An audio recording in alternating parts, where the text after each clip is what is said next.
사람들은 누구나 자신들의 삶이 달라지길 원합니다. 그런데 어제와 같은 삶을 살면서 다른 미래를 기대하는 것은 어렵습니다. 그래서 사람들은 달라지기 위한 노력들을 합니다. 새벽에 일어나서 하루를 좀 더 일찍 시작하기도 하고, 또 자기 개발을 위해서 투자하고 노력하고, 또 밤늦게까지 일하면서 뭔가 그래 오늘은 좀 열심히 살았다, 뭔가 성과를 이룬 그 모습을 확인하고 나서야 비로소 안심하고 잠에 들기도 합니다. 그래서 이처럼 달라지려는 노력 없이 다른 삶을 사는 방법은 없습니다. 이것은 우리가 예수님을 믿고 신앙생활을 하는 것에도 적용이 됩니다. 하나님께서 우리를 사랑하시고 나를 하나님의 자녀로 불러주신 이유, 독생자 예수님을 보내주셔서 우리를 위해 그 험한 십자가에 달려 죽게 하신 이유, 그리고 오늘 또 우리를 이곳 예배의 자리에 지금 이렇게 있게 하신 이유, 다 우리의 삶이 달라지기를 바라시기 때문입니다. 사실 이 삶이 달라지는 것은 쉽지 않습니다. 작심을 해놓고도 3일을 넘기기가 어렵습니다. 의지가 약해서, 목표가 사라져서, 상황이 도와주질 않아서 핑계를 대기도 하고 결정적인 순간에 포기하기도 합니다. 달라지려는 모습으로부터 점점 멀어져 갑니다. 그런데 그럼에도 불구하고 삶이 달라지는 방법이 있습니다. 그것은 믿음으로 사는 삶입니다. 믿음은 우리의 삶을 달라지게 합니다. 하나님께서 아브라함을 부르셨을 때 그의 삶이 달라질 수 있었던 것은 믿음 때문이었습니다. 바랄 수 없는 중에도, 상황이 좋지 않았을 때에도 언제나 믿음이 그의 삶을 달라지게 했습니다. 감당할 수 없을 것 같은 일을 해낼 수 있었던 것도 믿음 때문이었고, 그렇게 아브라함은 믿음으로 조금씩 달라지는 삶을 보여주었습니다.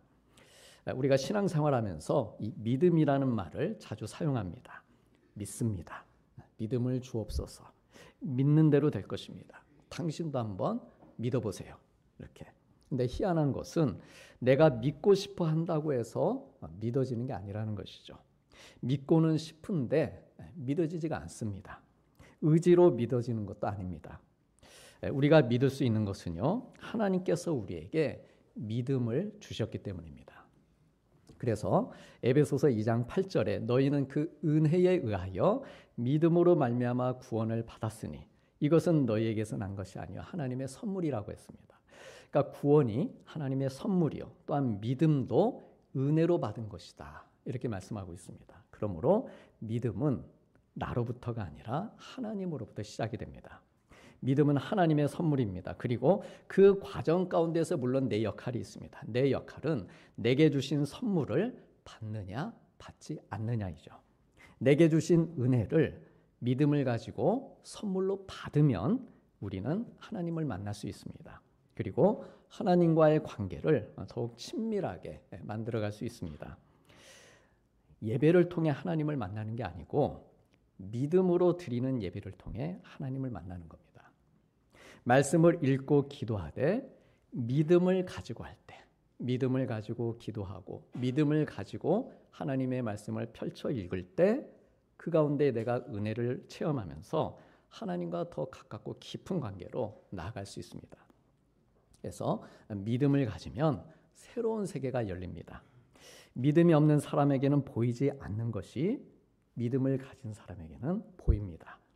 하나님께서 나를 많이 사랑하시는구나, 그것도 보이게 되고 하나님이 내 삶의 주인이신 것도 보입니다.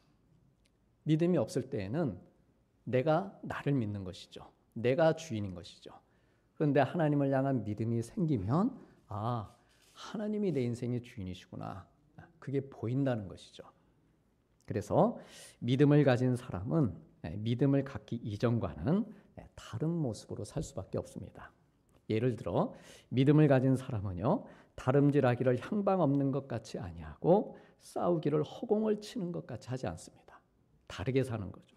믿음의 눈으로 동서남북을 바라봅니다. 향방 없이 두리번거리듯이 어디를 바라봐야 할지 모르겠다, 이렇게 세상을 바라보는 게 아니고 동서남북을 정확하게 바라보면서 하나님께서 나를 어느 방향으로 인도하시든지 그 목적지를 향해 달릴 수 있습니다.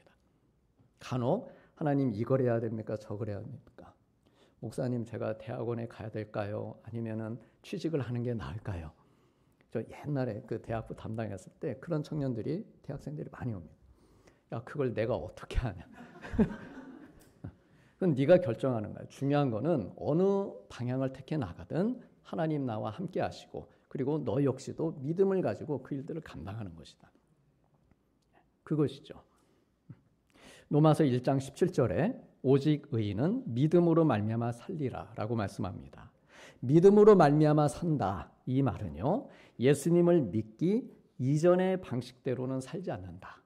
그 말씀입니다. 예수님을 믿기 이전에는 눈에 보이는 것이 전부라고 생각하고 눈에 보이는 것을 따라 살았습니다. 눈에 보이는 것이 내 삶의 전부요 기준이었습니다. 그런데 예수님을 믿고 믿음으로 살게 되면서 눈에 보이는 대로만 살지 않습니다. 눈앞에 나타난 현상이 아닌 내 인생의 주인이 되시는 주님의 뜻대로 살기 위해서 어떻게 하는 게 내가 믿음으로 살고 어떻게 사는 게 내가 주님의 뜻대로 사는 것일까? 그래서 우리가 기도도 하고 말씀도 읽고 묵상하고 예배드리는 삶을 사는 것입니다. 히브리서 11장 3절에 보이는 것은 나타난 것으로 말미암아 된 것이 아니다라고 말씀합니다. 보이는 것은 나타난 것으로 말미암아 된 것이 아니다. 이게 무슨 말일까요? 무슨 의미일까요? 이 말씀은요. 우리가 예수님을 믿는 믿음의 세계에서는 눈에 보이는 것은 일부에 불과하다는 것입니다. 그러니까 눈에 보이는 게 다가 아니다. 눈에 보이는 게 절대적인 게 아니다. 이것을 인정하는 것에서 믿음으로 사는 삶이 시작이 됩니다. 보이지 않는 세계, 볼 수 없는 세계가 있다. 내가 분명 볼 수 없는 세계가 있다. 이것을 알기에 그러므로 믿음으로 바라보며 살아야지. 분명 믿음으로 바라보면 내가 지금은 볼 수 없지만 보이는 게 있을 거야. 보게 해주시는 게 있을 거야. 그 마음을 갖는 것입니다. 같이 앉아서 설교를 들었습니다. 그런데 같은 설교를 듣고 은혜를 받는 사람이 있는가 하면 마음이 혼란스러운 사람이 있습니다.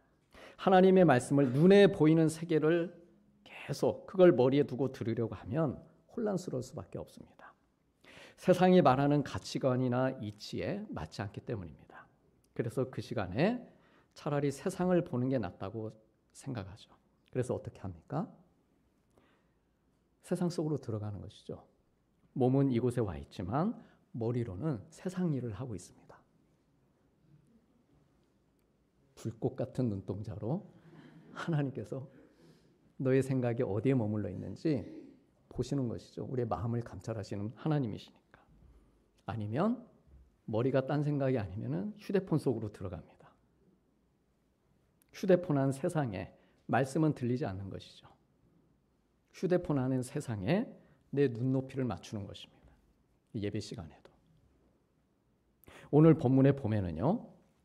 예수님의 제자들이 한밤중에 거친 바다 위를 걸어오시는 예수님. 그 예수님을 보고 유령인가 하여 소리를 지릅니다. 왜냐하면 눈에 보이는 세계에서는 그렇게 걸을 수 있는 사람을 본 적이 없었기 때문입니다. 눈에 보이는 세상에서는 바다 위를 걸어오는 사람을 본 적이 없는 것이죠. 그렇게 걸어올 수 있는 것은 유령밖에 없다고 생각했기 때문입니다. 그래 다 놀라고 있는데 예수님께서 즉시 안심하라, 내니 두려워하지 말라라고 하십니다. 거친 바다 한복판에서 그것도 유령으로 오해를 받으시는 상황에서 안심하라고 하십니다. 내니 두려워하지 말라고 하십니다. 우리 성도님들 이 말씀을 과연 제자들이 믿었을까요? 얼마나 좋았을까? 내 인생에도 그렇게 한번 오신다면은 내가 더 이상 지금 죽어도 여한이 없겠다. 우리는 그렇게 생각할 수도 있습니다. 그런데 실제 그 상황이 되면 지금 거친 파도를 겪고 있습니다. 어려운 상황 가운데 있습니다. 그런데 바다 위로 한밤중에 누군가 걸어옵니다. 그런 상황에서 그분을 내가 정말 주님으로 아무리 나다 두려워하지 말라 그렇게 말씀하신다 할지라도 그걸 정말 내가 받아들일 수 있겠는가라고 하는 것이죠.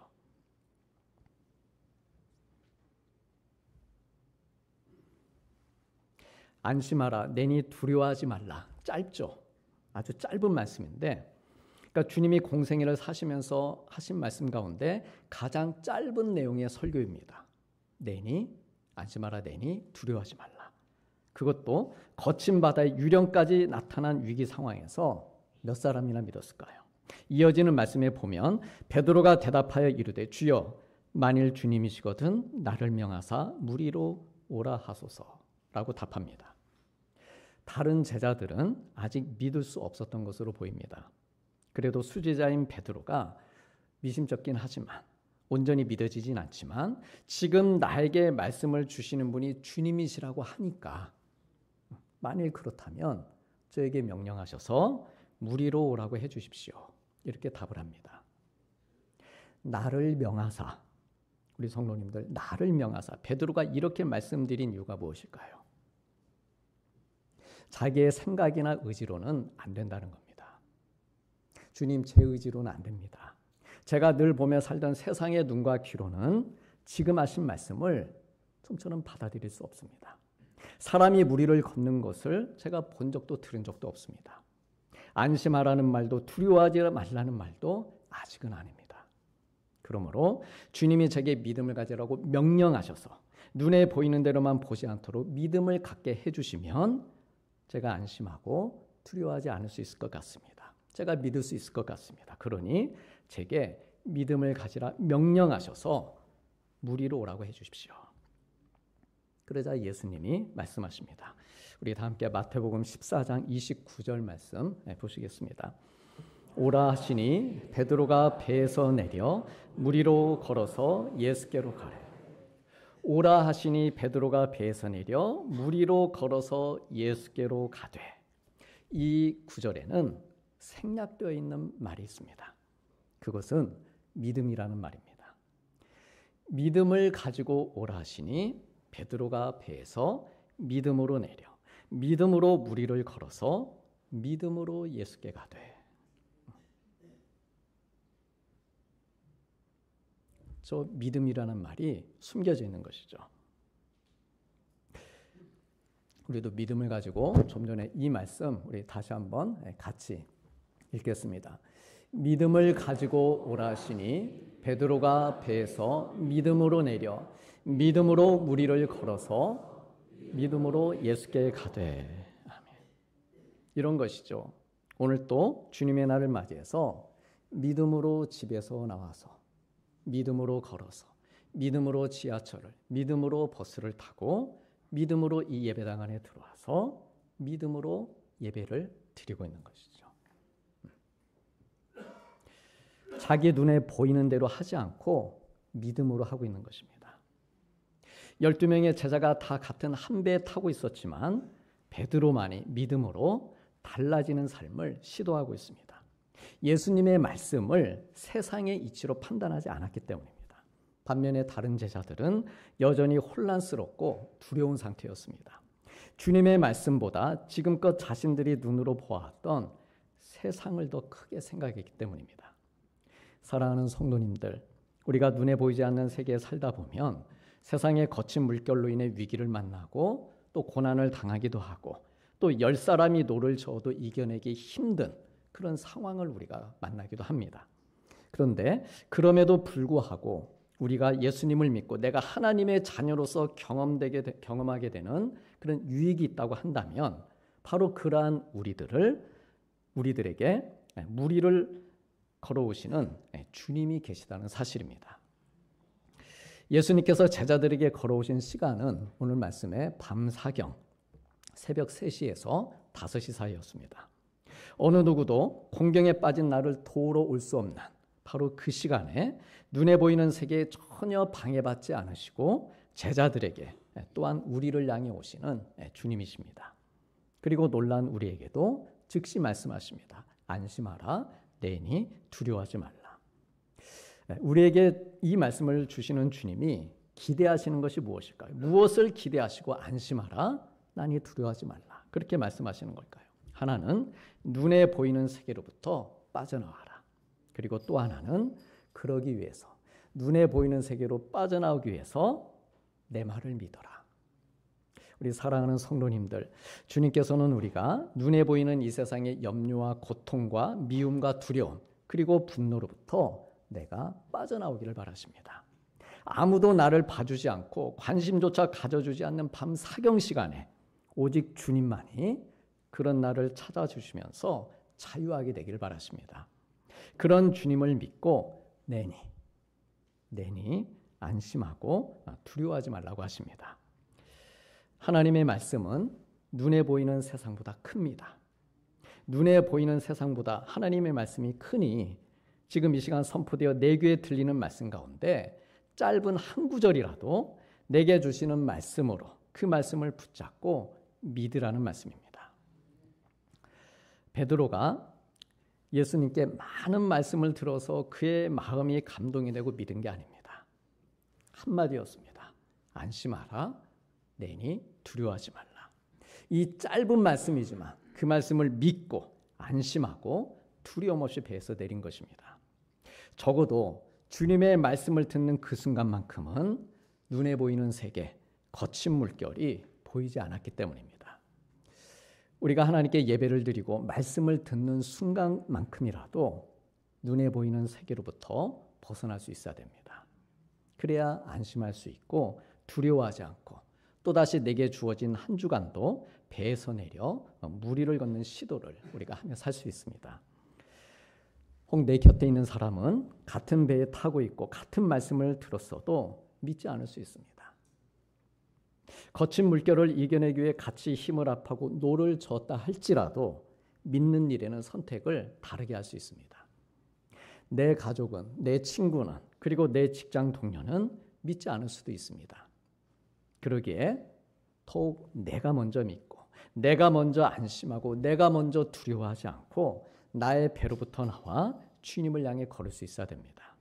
그러면 나머지 10사람이, 나머지 우리의 가족들이 혹은 내 친구들이 주님을 향해 먼저 걸어가는 내 모습을 보고 그들에게도 믿음이 생기고 되네, 걸을 수 있네, 저분이 주님이 맞네, 그들도 안심하고 두려워하지 않게 됩니다.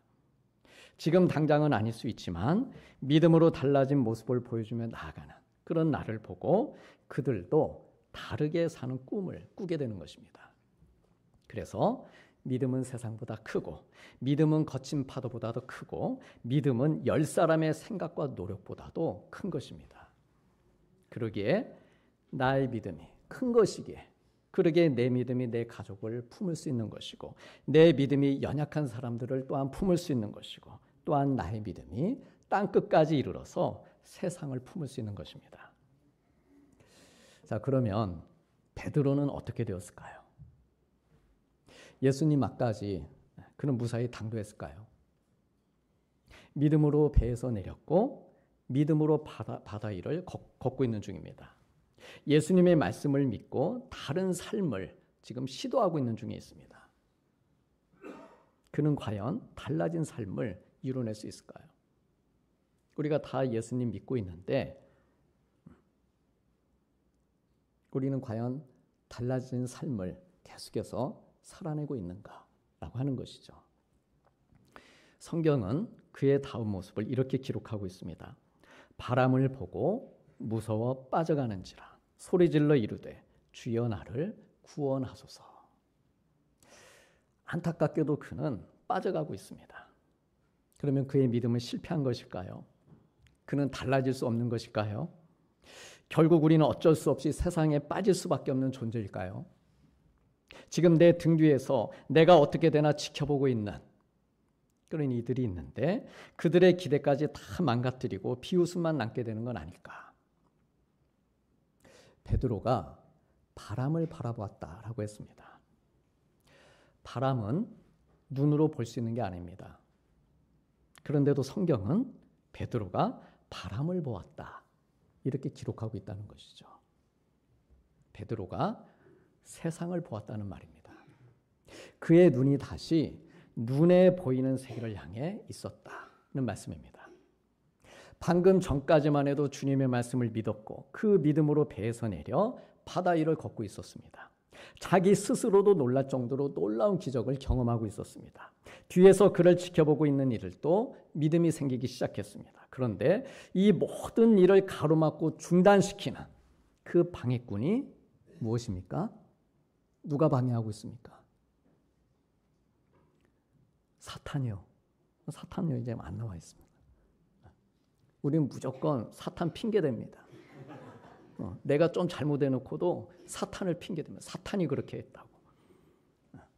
나는 쏙 빠지죠. 아담이 하와에게 그랬고 하와가 뱀에게 그랬습니다. 쟤 때문이라고. 방해꾼이 무엇입니까? 무엇이 지금 방해하고 있는 겁니까? 인간의 본성입니다. 자기입니다.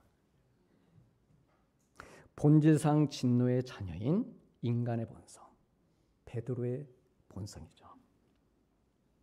본질상 진노의 자녀인 인간의 본성, 나의 본성은 늘 세상을 향하려 합니다. 하나님을 바라보고 하나님께 나아가야 된다. 그것은 압니다. 우리가 다 압니다.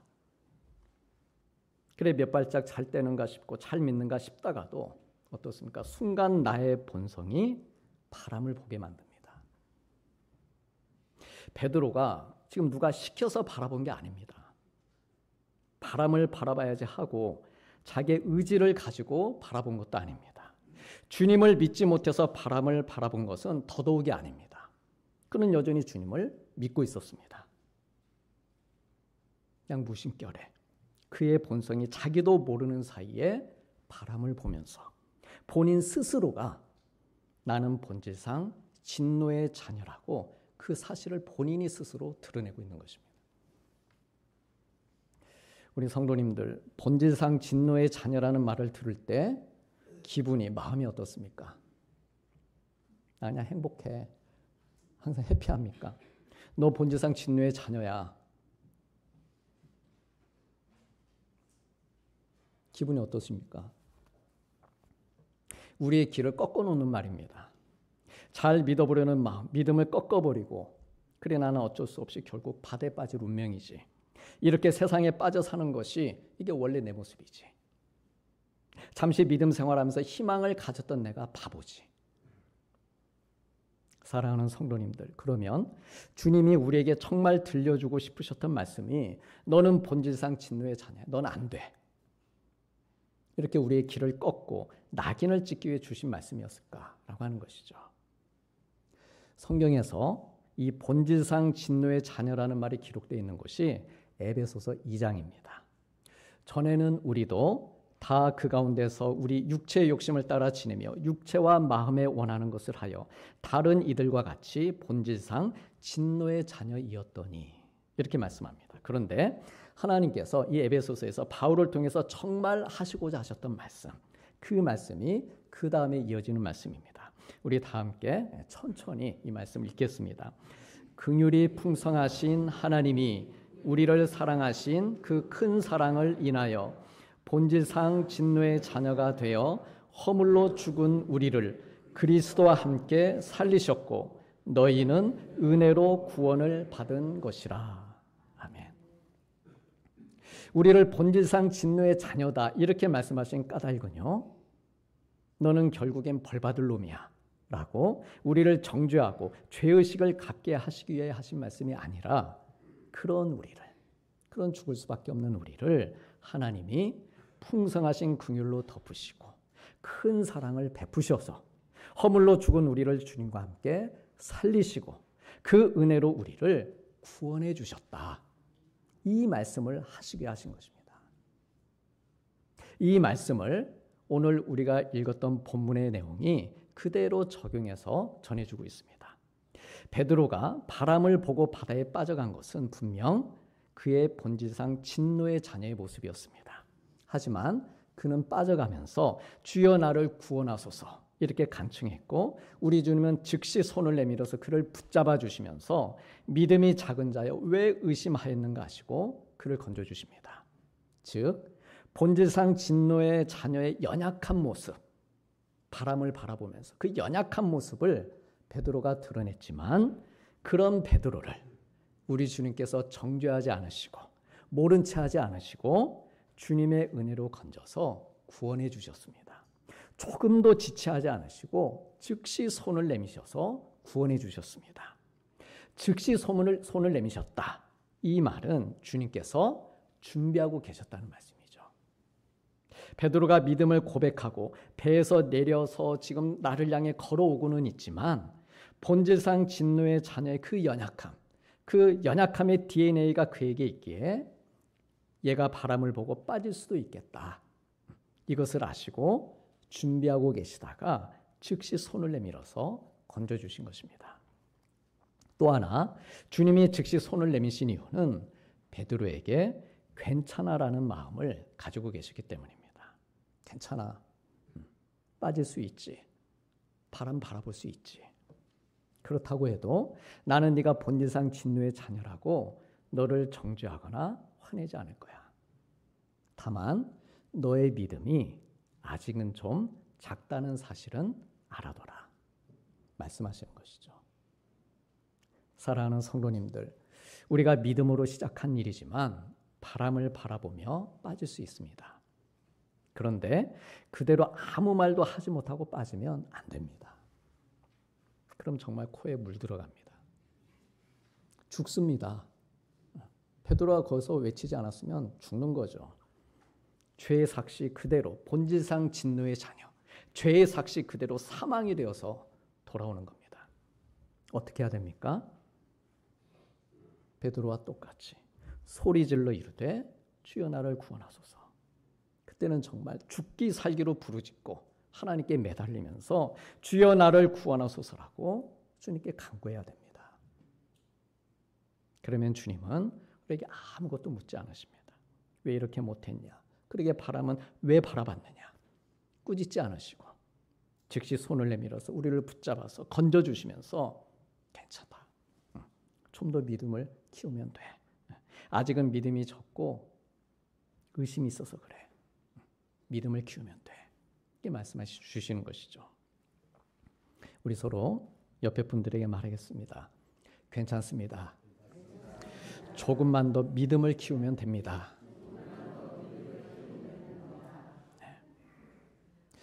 바울은 에베소서 말씀에서 계속해서 말씀합니다. 또 함께 일으키사 그리스도 예수 안에서 함께 하늘에 앉히시니 이는 그리스도 예수 안에서 우리에게 자비하심으로써 그 은혜의 지극히 풍성함을 오는 여러 세대에 나타내게 하려 하심이라.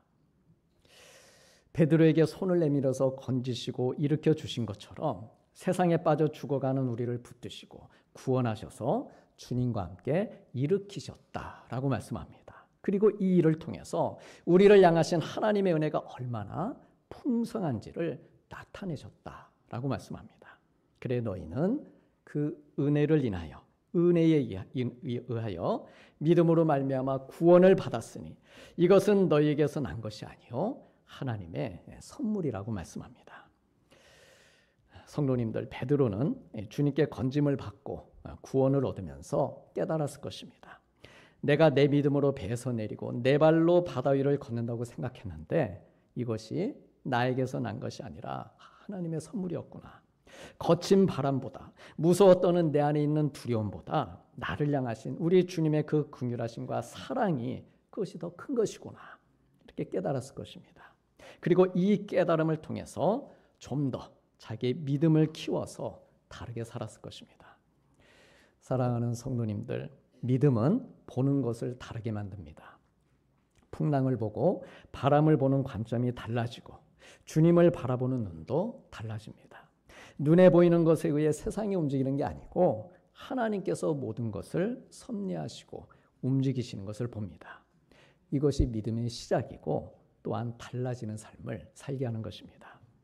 하나님께서는 우리에게 우리가 안심하라, 내니 두려워하지 말라 이 말씀을 온전히 믿고 배에서 내려 거친 물결과 세상의 바람을 이겨내고 주님을 바라보며 걸어오기를 바라십니다.